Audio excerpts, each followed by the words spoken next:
ජය වේවා කියලා කියනවා.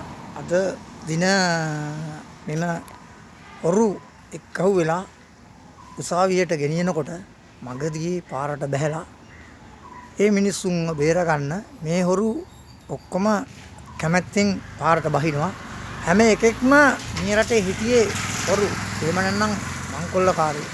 මංකොල්ලකාරීන්ට මංකොල්ලකාරයෝ එකතුයි. හොරුන්ට හොරු එකතුයි. ඒක නිසා මම මේ වීඩියෝ එක මේ විදිහට දාන්නේ අද දෝස්තන්ලා ප්‍රනාන්දුලා ඒ වගේම අද අනිත් හිටපු ඇමතිවරු ඒ වගේම ජයසේකරලා ඒ වගේම අද මේ මිනිස්සු කෑ ගහනවා හොරු බේරන්න. හැබැයි හොරු යනවා උසාවියට හොරු වෙනවා එළියට හොරකම් කරපෙවුන් එළියේ ඉන්නවා හොරකම් නොකරනව ඇතුළට. ඒක අන්න මම කියනවා මේ රටට ජනතාවට එක්කහුව වෙන්න හොරු නිහඬයි හොරු බේරන්න හොරු ඉන්නවා.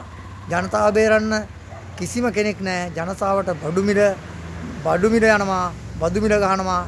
එච්චරයි අවුරුදු 5ක් අනුරත් මේ විදිහට ඇදගෙන යයි. ඒක හන්දා අපි කියනවා මේක මෙතනින් ඉවර කරන්න ඕන. හොරු අල්ලන්න ඕන. ඒ තියෙන මුදල් සියලුම දේවල් ගන්නත් ඕන. ඉතින් ජය වේවා.